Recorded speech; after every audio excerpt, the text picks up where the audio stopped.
YouTube, Facebook, Apple, and now Spotify, they're done with Alex Jones. The InfoWars founder has relied on social media for years to spread conspiracy theories like the Sandy Hook shooting was fake, the U.S. government was involved in 9/11, and it was involved in the Oklahoma City bombing and in fake moon landings. The tech companies say they don't tolerate misinformation and hate speech. Conservative supporters call it liberal censorship, and Jones isn't the only one. Turning Point USA's Candace Owens had her Twitter account locked briefly for some of her comments about a New York Times journalist. And yesterday, she and fellow conservative activist Charlie Kirk got bombarded by who they claim were Antifa protesters in Philadelphia while they were having breakfast.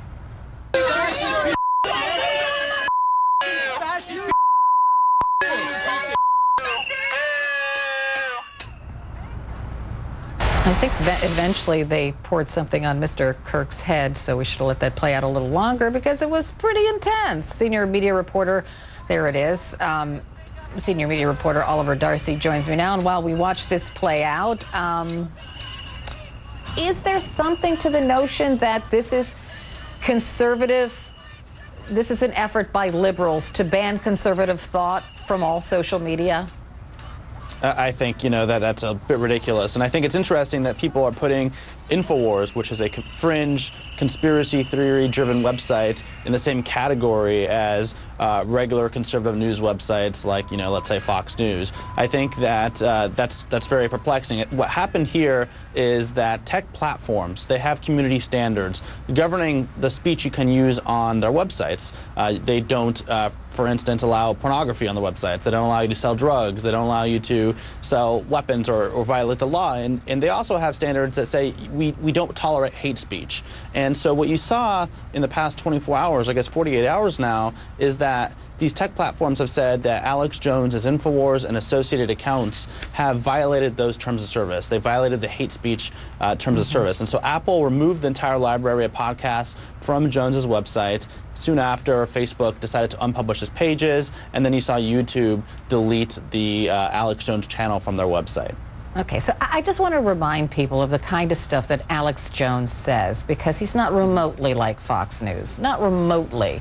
So, or even the Washington Examiner or the Daily Call. I mean, I'm just going to play a bit of the stuff that Alex Jones peddles. Here it is.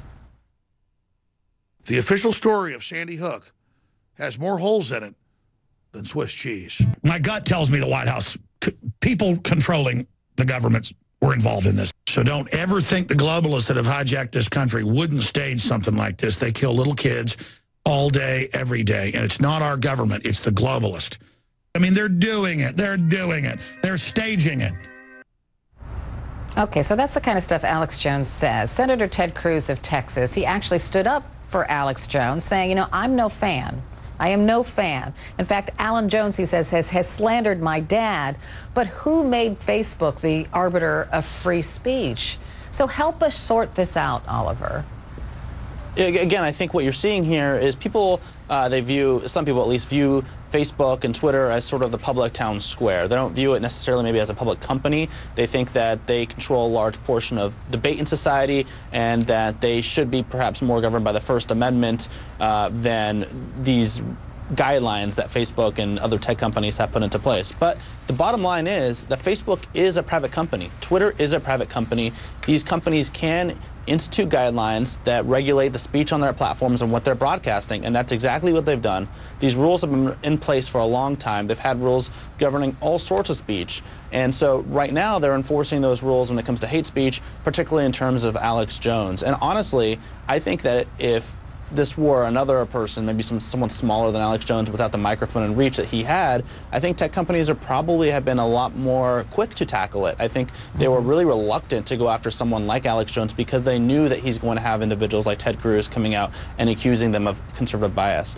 And my colleague Dylan Byers reported earlier, this was something that was taken very seriously at the highest levels of Facebook and Apple, that these companies decided to remove Jones's content. Tim Cook met with Eddie Q over the weekend, according to Byers' reporting, and they discussed this. Mark Zuckerberg was the one that gave the final go-ahead over at Facebook. So this is something they take very seriously. It's not something that they just, did at out of nowhere, and they've grappled with this for quite some time. It's something that people should look at moving forward, but something the tech companies take very seriously. Oliver Darcy reporting. Thanks so much.